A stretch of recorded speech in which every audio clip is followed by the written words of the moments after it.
बिस्मिल्लाहिर्रहमानिर्रहीम। नाज़रीन अस्सलाम वालेकुम। आप देख रहे हैं साबिर शाकिर को यूट्यूब चैनल पे। आज है जनाब 3 नवंबर साल 2020 और दिन है आज मंगल का। आज ज़रा थोड़ा सा जी मौजू से हट के एक और गुफ्तगू करते हैं, और वह गुफ्तगू ये है कि क्या वाकई पाकिस्तान खुदा न खास्ता तबाही की तरफ जा रहा है? क्या पाकिस्तान की इस वक्त जो फ़ौजी और सिविल क़यादत है, क्या वो वाकई पाकिस्तान के मफादात का सौदा कर रही है? और क्या पाकिस्तान की मईशत जो है वो वाकई डूब रही है और पाकिस्तान का बुरा हाल हो चुका है? तो ये सारी बातें हैं।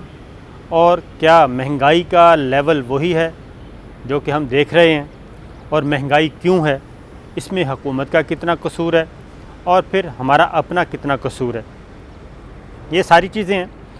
और अगर पाकिस्तान जो है वो इतनी खुदा न खास्ता अगर मान लिया जाए गॉडफादर और सिसिलियन माफिया की बातें कि पाकिस्तान तबाही के दहाने पर पहुंच चुका है, तो क्या इस वक्त हमारे मुक़्तदर इदारों में और कौमी सलामती के इदारों में और हमारी अस्करी क़यादत सिविल क़यादत में, जो हुकूमत की इत्तेहादी जमातों में, क्या कोई भी ऐसा नहीं जो इसके ख़िलाफ़ आवाज़ उठा सके? तो ये चीज़ें हैं, इस पे ज़रा बात करते हैं। सूरत हाल ये है कि पाकिस्तान का रुपया जी पिछले 2 महीनों में मुस्तहकम हुआ है और 170 रुपये डॉलर पहुंच गया था। 170 रुपये से आज जो है इस वक्त डॉलर आज का रेट है वो है 159, यानी 11 रुपया डॉलर जो है वो कम हो गया है।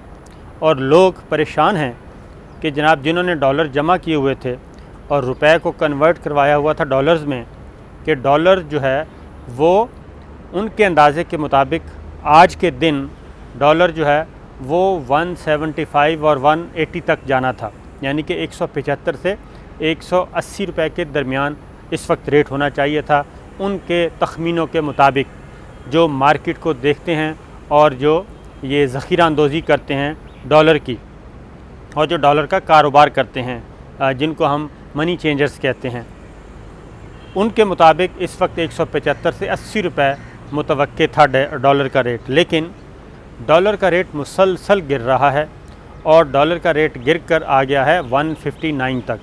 और अब लोग जो हैं वो परेशान हैं, जिन्होंने जमा किए हुए थे डॉलर्स, के वो कहाँ जाएं, और उनको नुकसान हुआ है। वो रुपए को बेकदरा समझ रहे थे, लेकिन रुपए जो है वो वापस अपनी मंजिल की तरफ, अपनी तक़वियत की तरफ पहुंच चुका है। तो ये सूरत हाल है डॉलर की। लिहाजा एक तो मैं आपको मशवरा दूंगा कि डॉलर वॉलर जनाब आपके पास पड़े हैं, एक तो मज़ीद ना ख़रीदें, और पड़े हैं तो निकाल दें। कुछ पता नहीं कि ये रेट जो है वो मज़ीद नीचे जाएगा। और आपको मालूम है कि जब डॉलर का रेट गिरता है तो फिर उसकी रीज़न क्या है, उसका फ़ायदा क्या है? जब डॉलर का रेट गिरता है तो जनाब उसके फ़वाइद ये हैं कि आपकी महंगाई जो है वो कम होती है, आपका जो इंपोर्ट बिल है वो कम हो जाता है, और चीज़ें आपको सस्ते दामों यहाँ पे मिलती हैं। जो बाहर से आती हैं, मेडिसिन्स आती हैं या और जो ज़रूरत की चीज़ें हैं वो आती हैं, तो वो कम हो जाती हैं। मिसाल के तौर पे अगर आप एक गाड़ी मंगवाना चाहते हैं तो $1,00,000 की गाड़ी जो है वो मंगवा रहे हैं, तो $1,00,000 की गाड़ी में आपको कितना फ़ायदा होगा ये आप ख़ुद सोच लें कि 10-11 रुपया डॉलर गिर चुका है इस वक्त। एक बात। दूसरी बात, स्टॉक एक्सचेंज एक बार फिर संभलना शुरू हो गई। ये 3 दिन 4 दिन गिरी। उसकी रीज़न क्या है? अब ये मैं आपको एक और बात बता दूं कि स्टॉक एक्सचेंज में भी एक कार्टेल्स बैठे हैं, और कार्टेल्स कौन हैं? वो इन्हीं गॉडफादर और सिसिलियन माफिया के रिश्तेदार हैं, अजीज़ हैं, इन्वेस्टर हैं, इनके फ्रंट मैन हैं। वो क्या करते हैं? वो यही काम करते हैं कि जब चाहते हैं गवर्नमेंट को ब्लैकमेल करने के लिए, पाकिस्तान रियासत को ब्लैकमेल करने के लिए, वो जब चाहते हैं मार्केट को गिरा देते हैं, जब चाहते हैं मार्केट को उठा देते हैं। और उसकी रीज़न ये है कि हुकूमत संभलने ना पाए। ये माजी में भी होता रहा है, ये आज पहली दफ़ा नहीं हो रहा, ये माजी में भी होता रहा है।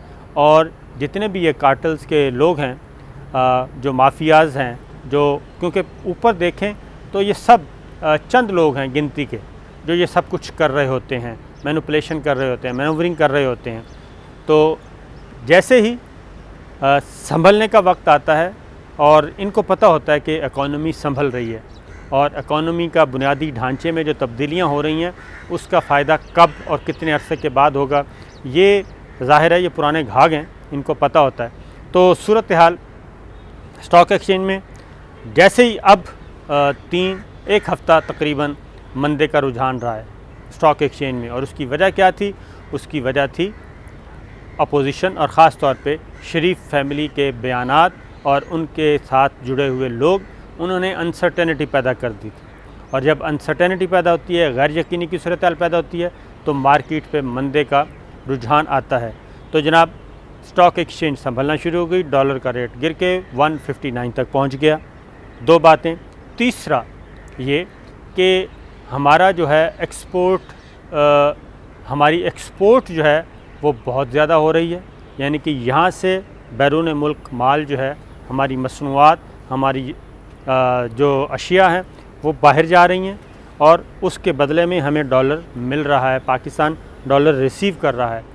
और जबकि इंपोर्ट बिल जो है हमारा वो ज़ीरो पे आ चुका है। उसकी रीज़न ये है कि गवर्नमेंट ने जो इक़दामात किए थे, गवर्नमेंट ने नहीं किए थे, पाकिस्तान ने किए थे, यूँ कह लें, क्योंकि गवर्नमेंट का नाम लेते हैं तो वो कहते हैं जनाब आप पीटीआई हुकूमत की बात करें। नहीं, पाकिस्तान ने जो इक़दामात किए और सब ने मिल के किए थे कि जितनी भी पुरतायुश चीज़ें हैं और जितनी भी पुरतायुश खाने पीने की चीज़ें, मेकअप की चीज़ें, इस तरह की जितनी भी हैं, और गाड़ियाँ ख़ास तौर पे, उनकी इंपोर्ट बंद कर दी जाए, ताकि ये एक तो हमारी जो लोकल इकॉनमी है, लोकल जो प्रोडक्ट्स हैं उनको तक़वियत मिले, और दूसरा ये कि हमें कम से कम डॉलर की ज़रूरत पड़े इंपोर्ट करने के लिए, क्योंकि इंपोर्टेड चीज़ें जब पाकिस्तान आती हैं तो फिर हमें डॉलर की सूरत में उनको पे करना पड़ता है।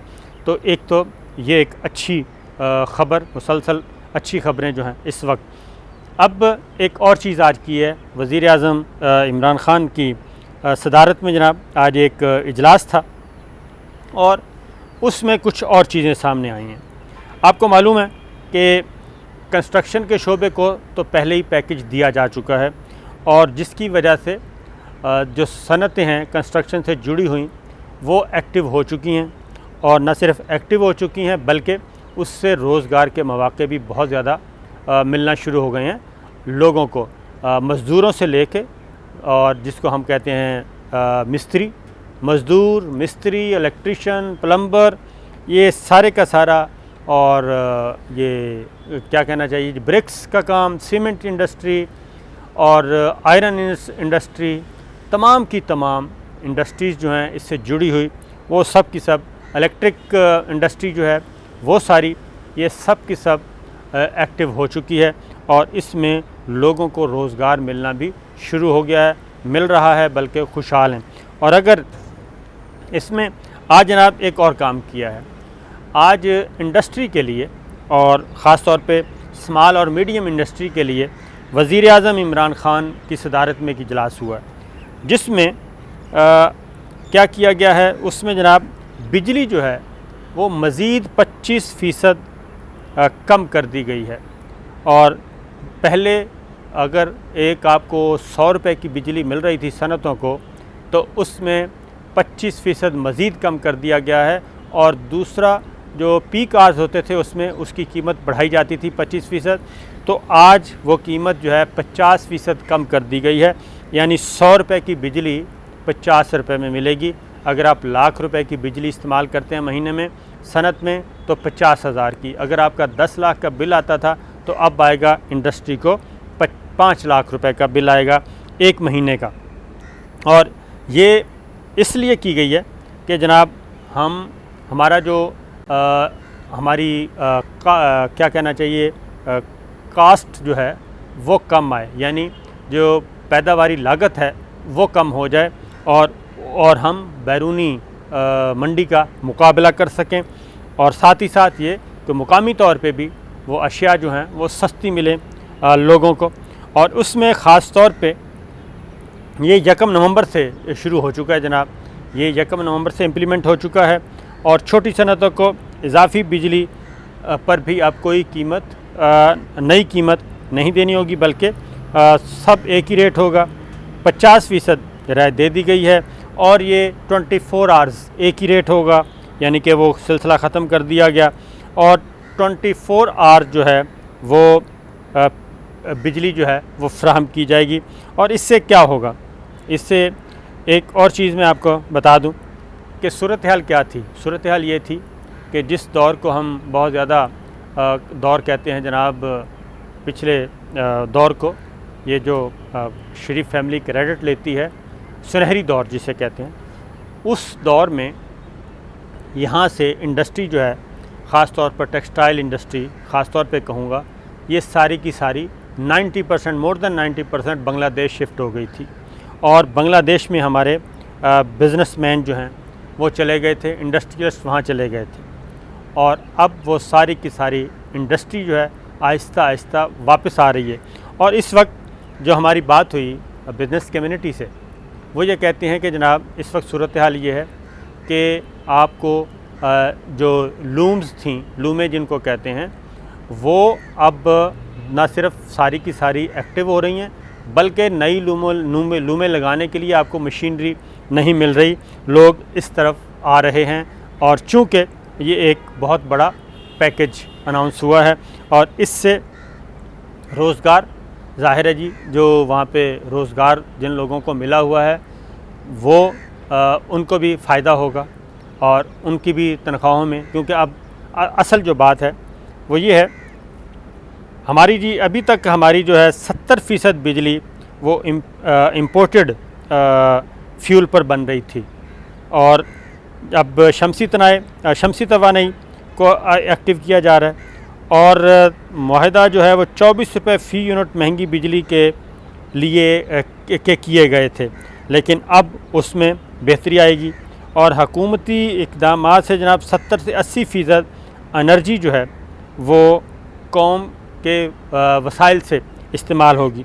फिर एक और बात भी, इस पिछले एक साल में क्या हुआ है वो उसी इजलास की बात है कि हफीज़ शेख साहब ने ये बताया कि जनाब पिछले एक साल से गवर्नमेंट ने स्टेट बैंक से 1 रुपया भी कर्ज़ नहीं लिया और हकूमत के तमाम अखराजात जो हैं वो सब के सब चलाए जा रहे हैं, अपने अखराजात, अपने रेवेन्यू जो जनरेट हो रहा है उससे चलाए जा रहे हैं। अब ओवरड्राफ्टिंग भी नहीं हो रही और लोन भी नहीं लिया जा रहा कि जनाब लोन ले के हुकूमत चलाई जा रही हो। और एहसास प्रोग्राम जो था उसमें 100 अरब था पहले, अब तकरीबन 192 अरब, ऑलमोस्ट डबल जो है वो रकम तकसीम की गई है। और उसके बाद जनाब जून से लेके और अब तक पाकिस्तान के कर्ज़ों में 1 रुपया भी इजाफ़ा नहीं हुआ, यानी जहाँ था वहीं ब्रेक लगी हुई है। तो ये चीज़ें सारी की सारी। फिर एक और बात है, जो बैरूनी तजारती खसारा था वो 20 अरब डॉलर था पहले, जब ये गवर्नमेंट आई तो 20 अरब डॉलर तक पहुंचा हुआ था बैरूनी तजारती खसारा, अब वो हो गया है 0 पे।